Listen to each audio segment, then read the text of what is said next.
Marty was a great friend. We had quite a few arguments, including arguments about cats, on one of which one of my daughters had to almost separate us, given the difference of our opinion. And the final word about cats, Marty once said to me, and Sylvia, my wife, if I believed in an afterlife and reincarnation, I'd like to come back as one of your cats. So there we are. So how did this exhibition come to be? Marty died in 2016, November 2016. She and I never talked about the possibility of such an exhibition. I had written about her work in essays and articles, and also a book in 2009 from the Auckland University Press. And I'd had another book just published in 2017 by the Auckland University Press called Strangers Arrive, Emigres in the Arts in New Zealand. And towards the end of that year, the director of the press said to me, well, what's next? What's your next book? So I thought very quickly and came up with this idea. Marti Friedlander's portraits of artists, writers, actors, and creative people, particularly in that mid-century period, 1960s, 70s, and 80s, which really involves such extraordinary sort of cultural shifts in relation to the arts in New Zealand and their wider acceptance. So that was the origins of the book. And then at the beginning of last year, just by chance, the book was published in August or so, just by chance at the beginning of last year, Janine Parkinson, the director of the gallery, who had been a student of mine at Auckland University about, again, I always say 20 years, it was probably 15 years. She had just started this job, and she emailed me and wondered whether I had any ideas for an exhibition. So it was very timely, and I suggested this, and thereafter the University Press and the New Zealand Portrait Gallery kind of worked together in terms of coordinating things, so the exhibition and the book would appear at much the same time. Of course, the exhibition couldn't be opened officially or the book launched as initially planned in late August. So this is, and I was going to give a talk with Daniel the day after the exhibition opened, so this again is timely, I think. The last day of the exhibition before tours. It'll be in various locations in the North Island next year, and then various locations in South Island in 2022. So it's going to be around for a long time. The exhibition itself, there are about 82 photographs here, I think. About 60 of them appear in the book. So there are about 20 which are not in the book, though they may well be of people who also feature in the book. Now, with the subjects of the portraits here, an extraordinary diversity in just about every respect in terms of people, personalities, behaviour, how prominent they were as artists or writers back in the mid-20th century. There are people here, of course, who have become very well known, indeed famous. The first photograph there, Morris G. That was taken 1959, before Morris G. was really known. Just at the beginning of his writing career, Marty and Gerard Friedlander lived in Henderson in Auckland then, which was just the beginnings of a suburb, kind of semi-rural suburb. It was an area that did have quite a few artists and writers living there. And Morris G's parents lived next door to them. And Morris just happened to be passing through on his way to Australia. Things weren't going too marvellously in his marriage.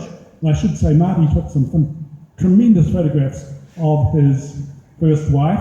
This is all on the public record, so I'm not revealing anything confidential. And anyway, there it was. She wandered into the house and Morris was there, and she took a range of photographs. That one is sort of close-up crop. There in the book, there's one of them set back more in the room. Beautiful light coming through from outside by window. And Marty always took her photographs, virtually always. She said always. Virtually always. Nearly always in natural light. And she had a sense then of Morris as someone quiet, unassuming, who was going to go, he was going to become known. He had a kind of focus and intensity that she responded to, plus the photographs. So here, there are people now in the exhibition who were prominent in their own time, but then, for whatever reason, dropped out of sight. And I'll just mention one, otherwise I might talk for 3 hours without giving Daniel a chance. There's a photograph over there of Paul Olds. Is it over there? I think it is. Paul Olds, Christchurch-born artist, who lived in Wellington after he returned from Britain and Europe in the 60s into the 70s, when he died quite young, heart disease. He was a heavy smoker. All the photographs of him, he was dragging on the cigarette.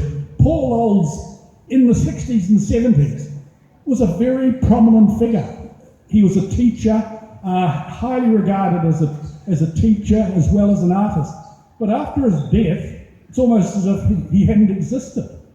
Yet, my last words, Daniel, yet, quite coincidentally, this year in my BA Honours class, which is a graduate class, his daughter is taking the course, Miriam Olds, or Mimi, and she has kind of been working on, she's going to do a research essay or thesis next year on her father's work, and a number of people have emerged who are interested in organising exhibitions of Paul Olds' work. So, and again, a mixture of the well-known, once well-known, now largely forgotten, brought back into public visibility now. At this point, Daniel, I'll pass over to you. As you heard, Daniel, close friend of Marty's too, different circumstances, and with, I think, probably very different perspectives on Marty and her photography. I think one of the things that pulls Len and me together is we both teach at university. And so we both have a very academic understanding of how to critique and discuss art. Marty never did. Marty's views were intuitive. They were from her heart, from her soul, which was quite wonderful. I would describe Marty as someone very tiny who could fill a room, if that makes sense. And one of the lovely things about what Len was just describing, when she would set up her clients for portraitures, is that she would never photograph someone she didn't know, even if she'd never met them.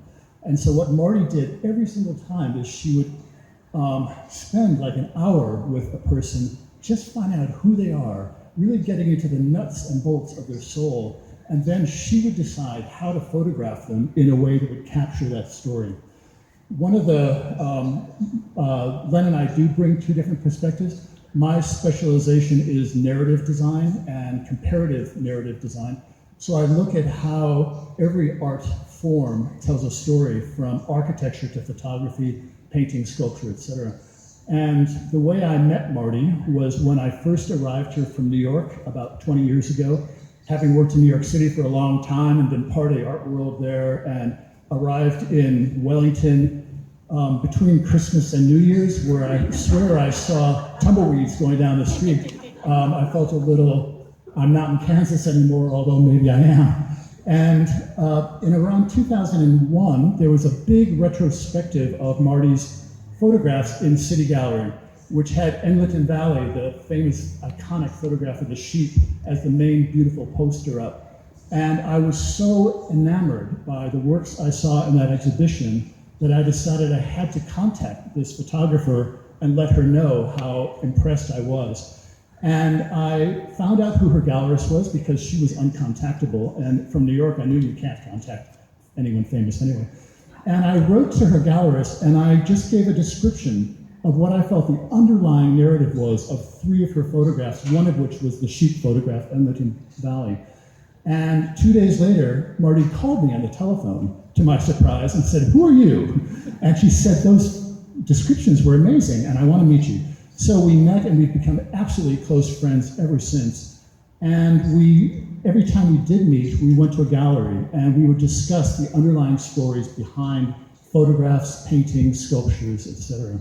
One thing I'd like to do today is to tell you some of the underlying stories of Marty's photographs that you maybe wouldn't pick up initially. And I'll start, I'm going to move towards these amazing portraits here, but I'll start by describing what a portrait is. Because I remember once early in my friendship with Marty that I said to her, "You don't take photographs, you take portraits. No matter what you shoot, they become a portrait." To me, there are three types of photography. There's the snapshot, which we all take on holiday, where we pretty much don't even put the camera in front of our eye, we just hold it out there. Then there's the picture where we do put it, or the photograph where we do put it in front of our eye, but we just kind of frame it to capture a moment. And then there's the portrait, which is what Marty's photography is. And the portrait is where you view a scene and you capture the underlying story behind that scene rather than just take a photograph of the scene itself. I'll show you one. I may need a hand if I could ask you. If you could just open up these two pages. And these are two images of fences. And if you just hold it up high, the image on the left is a gateway. And it's one of the photographs that I wrote to Marty about, saying I was so impressed by that gateway because of everything that gateway meant. Most people would never think to take a photograph of that gateway. It's weathered, it's unpainted, it's held rickety by 2 stone posts. And to me, the most amazing thing about that gateway is that it had no fence. It was simply a gate upon the driveway that wasn't trying to become a delineator of ownership or keep out, but instead, because it had no fence, it was a threshold, an invitation to my home, and she recognized that, and that was the portrait of that family that she made by just showing their house behind a gateway that had no fence, and I thought that was beautiful. The photograph next to it, which you probably don't remember now that the book's gone so far away, is simply a photograph of a fence with no gate. And it's the famous barbed wire fence with pieces of sheep wool caught in the barbs. And that also was a portrait of the sheep that are not in the photograph.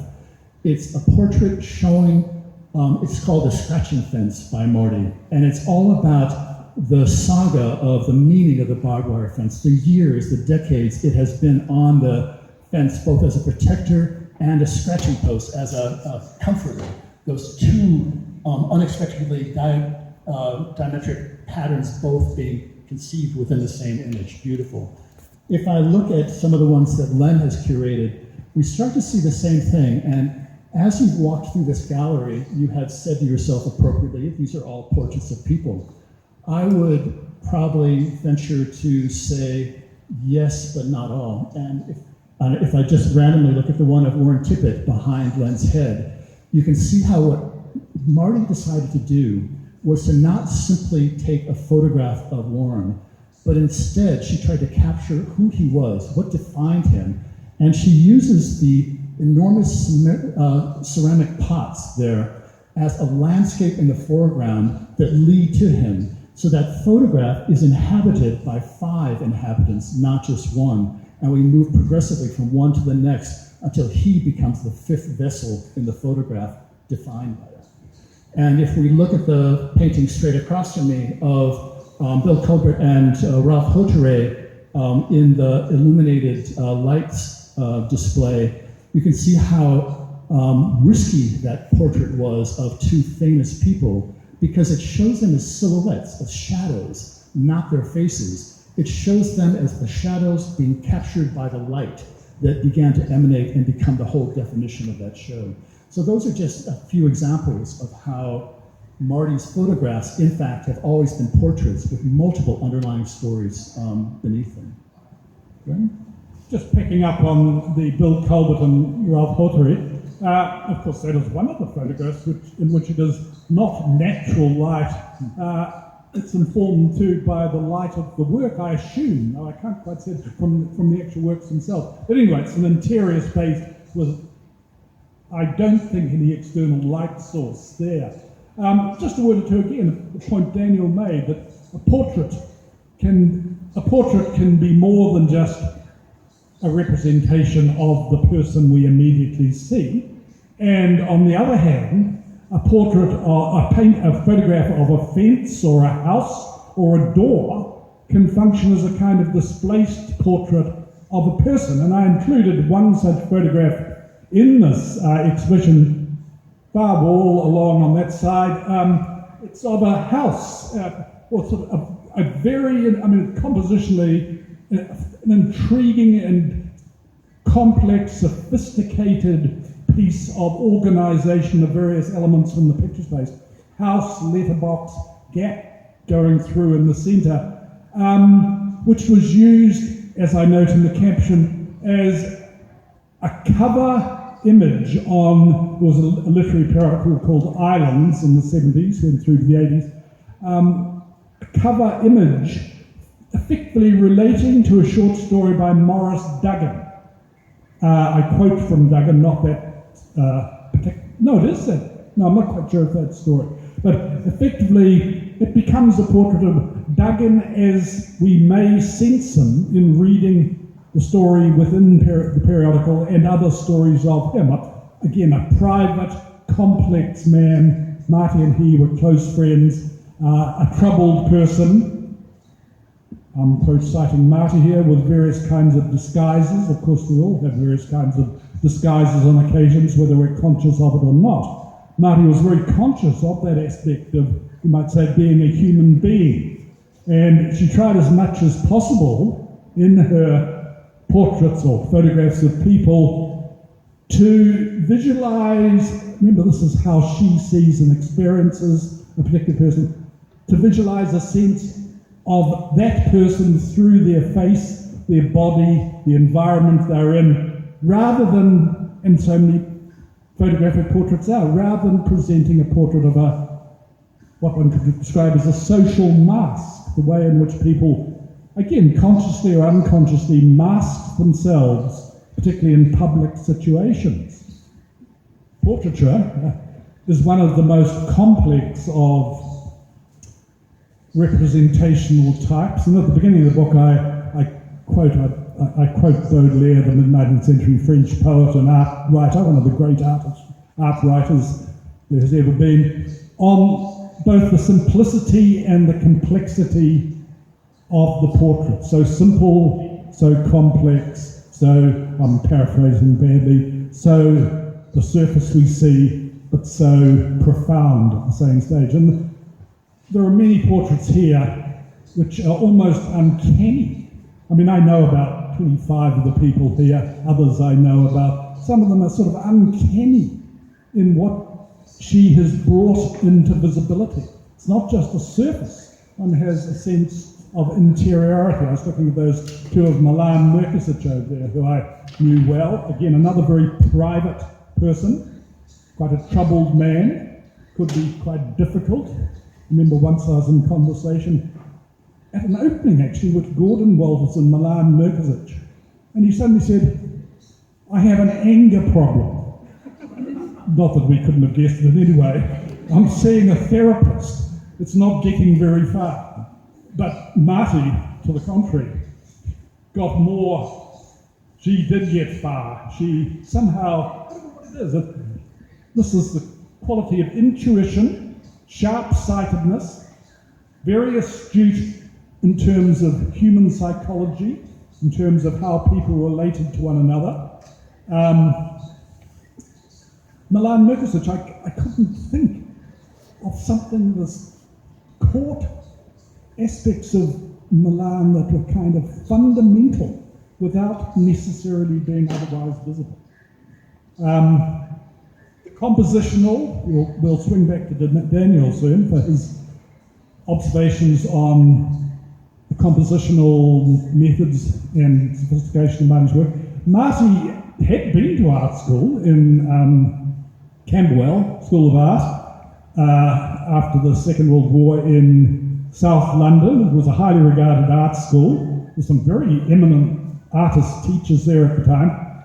But she discounted her own abilities as a painter and sort of realised, and she could be like this, she could be very dismissive of her own photographs if they didn't measure up. I can recall sitting with Marty in her office and we'd go through a photograph.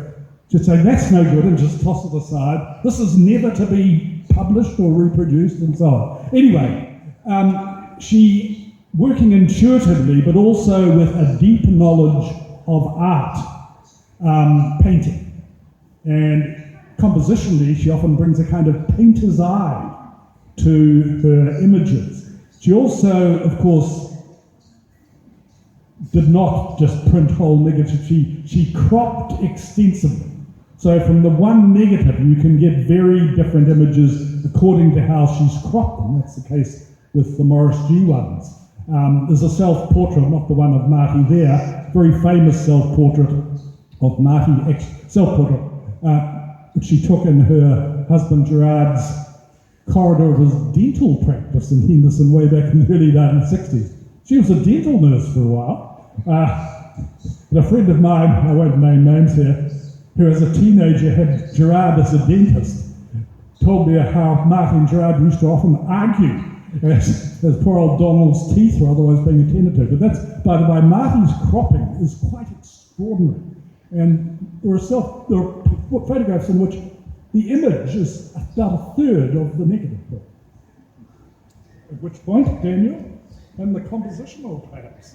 Well, or a few other things that we'd like to chat about. But one last thing about the compositional for me is probably one of the most lovely stories I would have to tell that will tell you a lot about Marty is that once we became friends, she decided she wanted to take my portrait. And I said no. And I said, whatever we do in our friendship, I don't want to be photographed by you. Because I didn't want to be photographed. And she asked me why, and in the asking of why, she learned a lot about me. And then she decided how to take a photograph of Daniel where Daniel wouldn't say no. And one day and because I live in Wellington, I only ever saw Marty in person maybe once or twice a year when I would be up in Auckland, and we would always go to the same cafe and have coffee outside in a table, same cafe, same table. And so suddenly one day out of the blue, a framed photograph arrived from Marty. And she said, I've taken a photograph of you and here it is. And I went, oh my God. And so I opened it up and it was a photograph of the cafe table where we had had coffee with the two chairs pulled out and the coffee cup empty.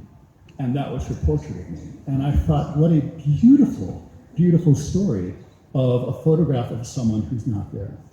I wanted to tell you how I met Len and how, in fact, we all know one another.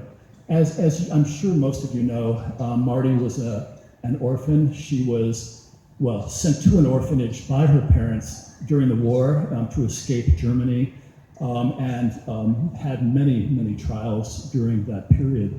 She was incredibly proud of her Jewish heritage, as was Gerard. And one of the ways that I met Len is that one of Marty's most cherished traditions is that she would always have a Christmas supper for Christmas orphans at her house, which I just thought was so endearing. And so all of us who would have had Christmas with our families but couldn't reach our moms and our dads because they were elsewhere, she would have us all over to her house and make a Christmas dinner for us. And that's where I first met Len. And what that did is it's created a scenario that I used to call the charmed circle, where I realized how her friends were so extensive from different fields and auras, from many different art fields, but also from all walks of life. And all of us had the same kind of joy of life that Marty shared with us. That's how we ultimately got to know one another so well. And having said that story, though I guess the last story I'll share about the portraits Marty took of me without me in them, because she took 4 of them. The first was the coffee cup in the pulled-out chairs.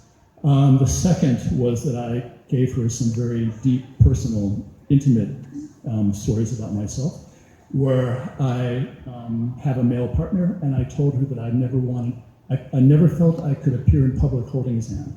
It was just something I couldn't do. And she said, I want to photograph you holding his hand. And I said, that's never going to happen. And she turned the camera around, was just shooting kind of randomly, and then once again, a picture arrived at my home. And it was a photograph of our shadows holding hands against the wall based on how we'd been standing, and we weren't holding hands at all. And the 2 shadows were, and we weren't in the photograph. And I was so touched by that photograph, I couldn't even, it moved me intensely. And the next one she took is when she came to visit me at my home. And we were out on my terrace in an apartment building, and she aimed the camera into the glass, reflecting glass of the window looking into the apartment, which I said, all right, that's fine. but she captured herself and me as reflections in the window, not as us as portraits.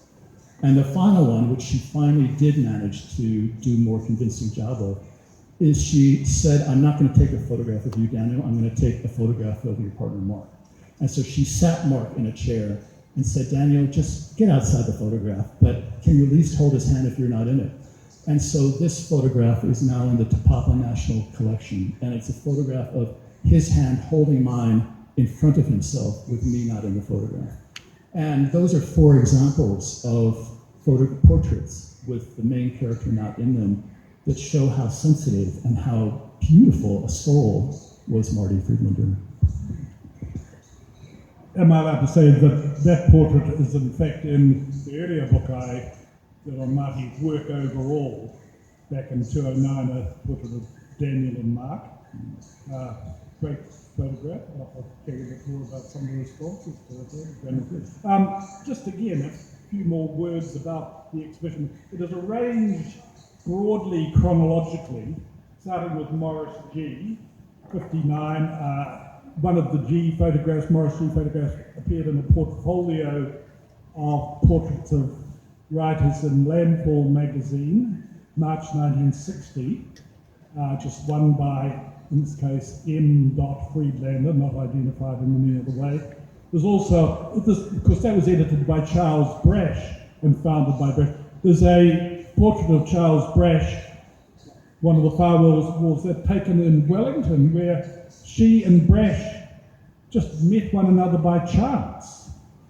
I don't quote me on this, I don't think they had met one another before. Any communications would have been by letters, wasn't it? Brash too is a very, I'm saying this about nearly everyone, private and intense, but as is the case with a considerable number of the artists and writers here, did not particularly like being photographed or portraits painted of them, though there are quite a few. And she took several of Charles Brash on that occasion. To me, they were just extraordinary photographs, which again sort of bring into visibility qualities of Brash, which if you now, and as you now can read his journals, which were restricted for a long time, 30 years after his death, she couldn't have ever seen these. They correlate with how he characterized himself. He was quite a conflicted and torn person, full of self-doubt and insecurities from his own perspective, even though he could come across very confidently in a very assured way to others in public.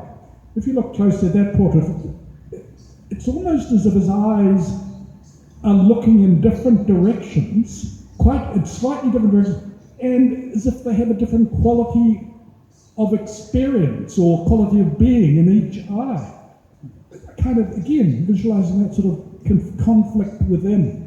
But anyway, roughly, broadly chronological, 60s, 70s, 80s, very few after the early to mid 80s, and just 3, I think, from the 1990s onwards.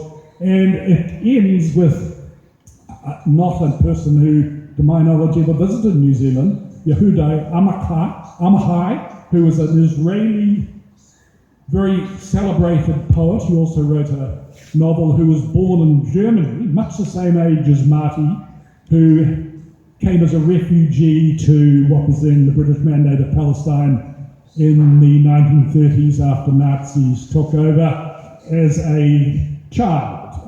Again, another kind of orphan, in fact. And Marty met Amichai in the 1970s. Extraordinary portrait again, and I've included in the caption a passage from a poem by him which I read at Marty's funeral, which I was trying to find something the night before that I thought would just, nothing's going to be perfect, but would, I don't know, just again catch something that was fundamental to my experience and also other of her close friends' experience of Marty now that she had departed. At 88, she was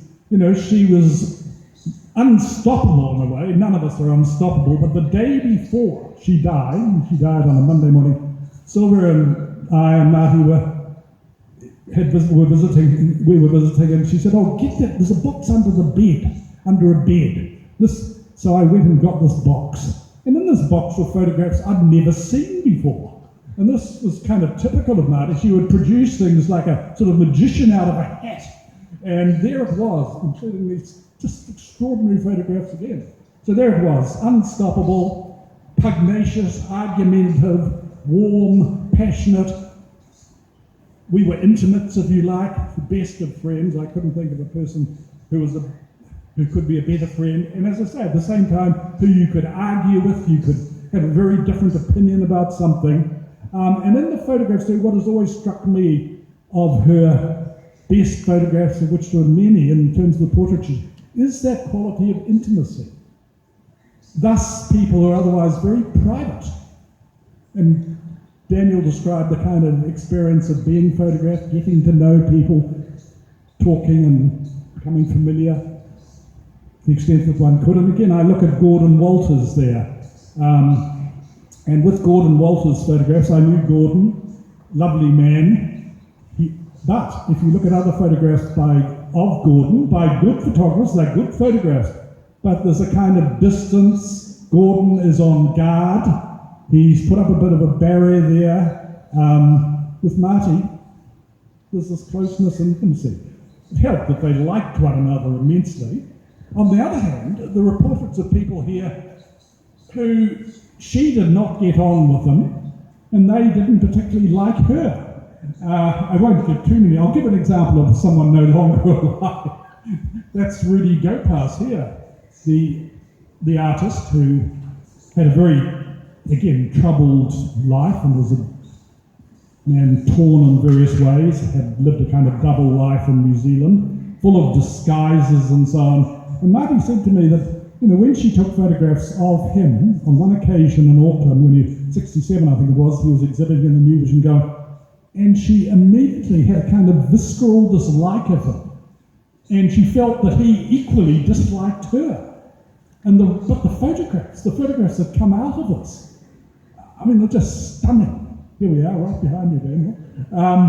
So how does one explain that? There are aspects of the unknowable, I think, about any picture, whether it's a painting or a photograph. We can explain the circumstances in which they're made.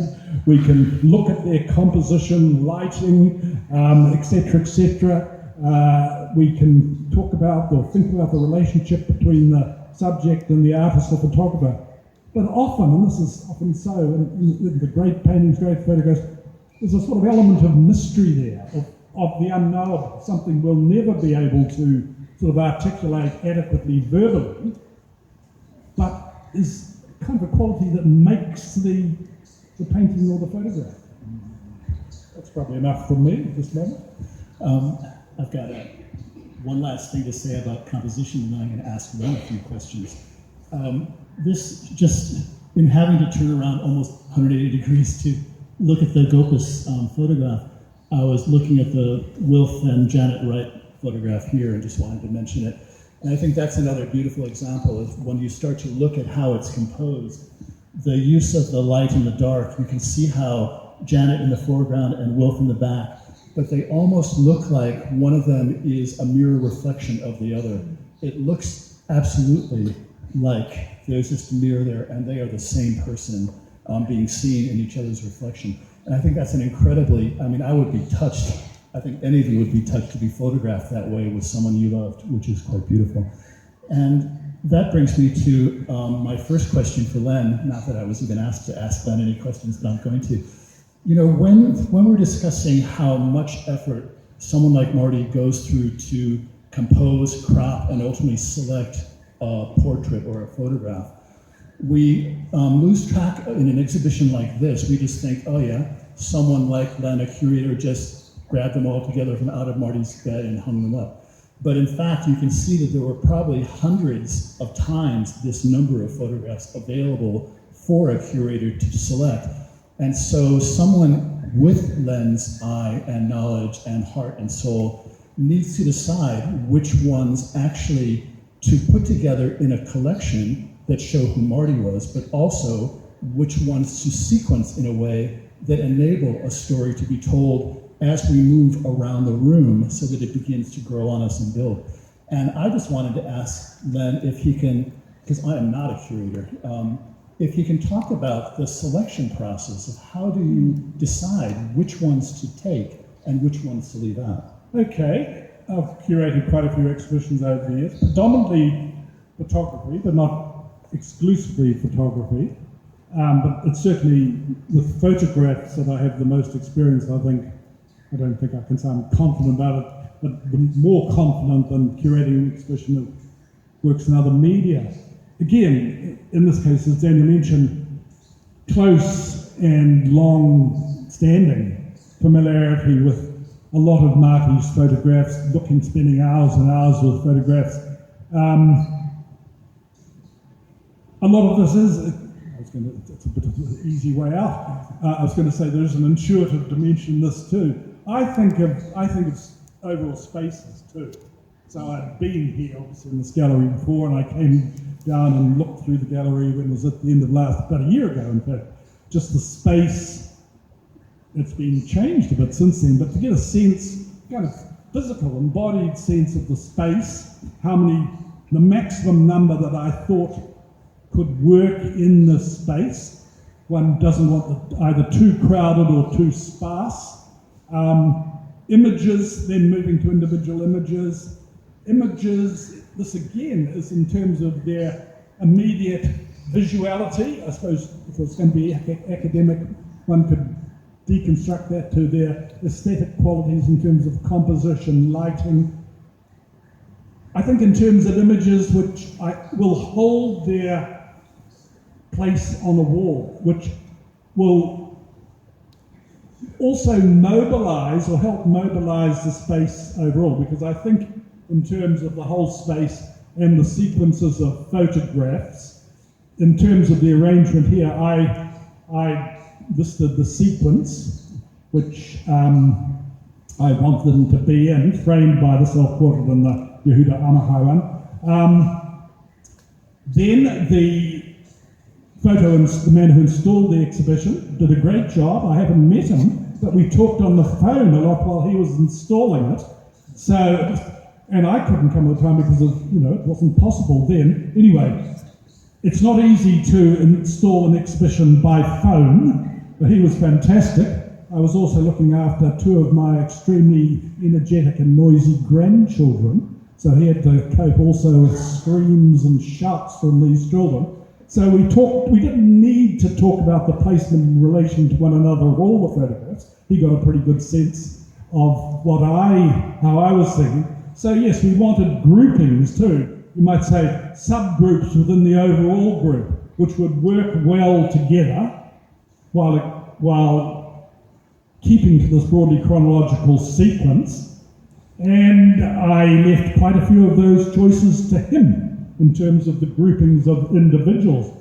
And I think he's done a fantastic job. So when I first saw the exhibition just after it opened, I was delighted with what he had done. The photographs themselves, again, individual photographs, and this will say for the book, what were the criteria for selection from thousands?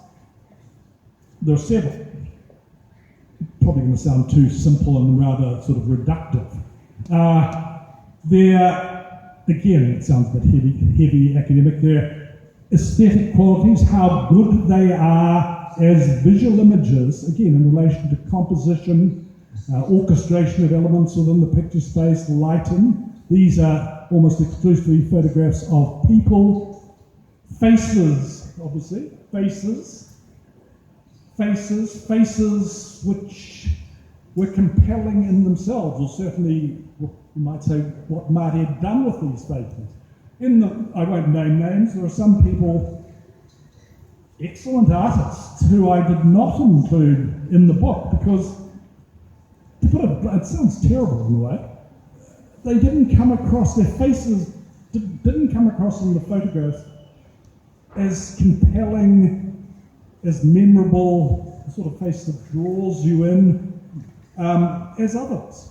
So, Paul Old's face, for instance, it has scars from a childhood accident. I mean, it's a kind of, he was of Jewish descent too. In some ways, it almost fits a classic stereotype of a particular Jewish face, if one can speak like that. It's problematic in itself. So that, yeah, faces, compositional qualities or aesthetic qualities, how they hold their space within a larger space, how they interrelate to others. Whether all these choices work, it's not for me to say, really. I'll have to leave that to others to evaluate. Should this be the moment we open up? We're going to open up to questions to you, but I have one more question for Len, which is that a show like this, I assume, travels to other museums.